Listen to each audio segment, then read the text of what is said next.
Bonjour à toutes, bonjour à tous, bonjour à toi. Bienvenue dans le Passeport illimité, le podcast qui déconstruit et explore les idées reçues sur la gestion émotionnelle, la gestion du stress et sur la liberté par le leadership. Bienvenue dans l'épisode 7 de la saison 1.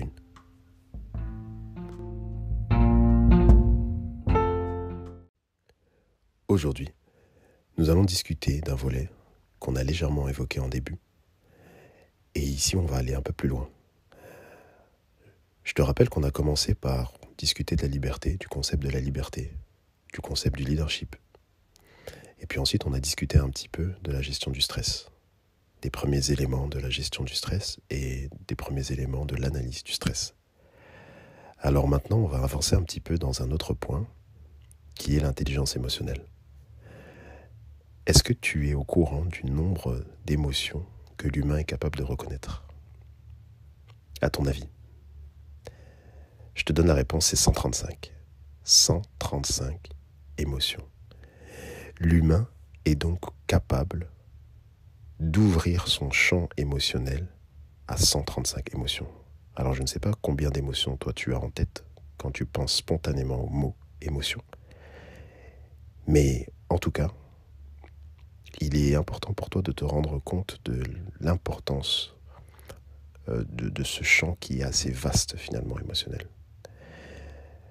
J'aimerais aussi qu'on définisse ensemble l'émotion.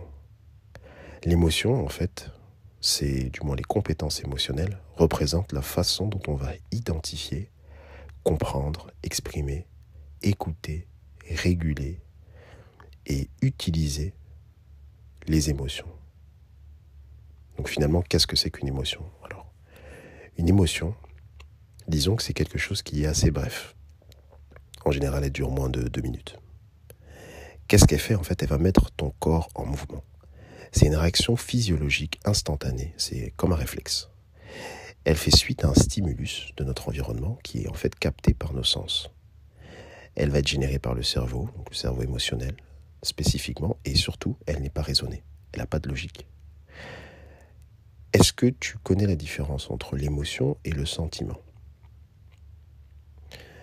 Le sentiment, lui, qu'est-ce qu'il fait ? Il va être propre à chacun, bien sûr, mais surtout, il va englober une ou plusieurs émotions. Je te donne un exemple.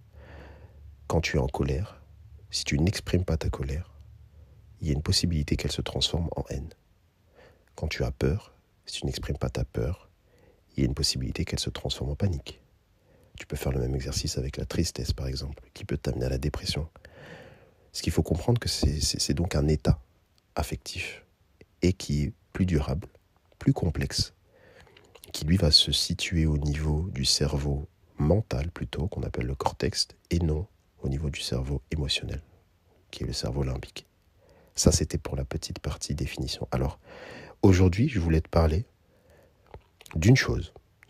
Je voulais qu'on puisse avancer dans l'analyse des émotions. Quels sont les principaux types d'émotions ? Il y en a 4. La tristesse, la peur, la colère et la joie. Ça, ce sont les 4 types d'émotions primaires, émotions brutes. Bien sûr, comme je te l'ai dit auparavant, avec une capacité de reconnaissance de 135 émotions, cela veut dire qu'il y a des émotions secondaires. Donc la honte, la culpabilité, l'envie, la jalousie, la méprise, l'admiration par exemple, l'orgueil. Tout un tas d'émotions annexes, connexes. Et à quoi ça sert finalement d'avoir un champ aussi large ? Ça te permet d'avoir une capacité d'expression émotionnelle qui est bien plus grande. Or, aussi bien toi que moi, savons qu'en général, notre vocabulaire émotionnel est assez réduit. On a du mal à exprimer nos émotions. On a du mal à utiliser les bons mots pour justifier un ressenti. C'est là où la question la plus importante de cet épisode intervient. Quelle est donc l'émotion qui te cause le plus de difficultés ? Quelle est l'émotion que tu as le plus de mal à apprivoiser ? Je te laisse sur cette question et la suite au prochain épisode.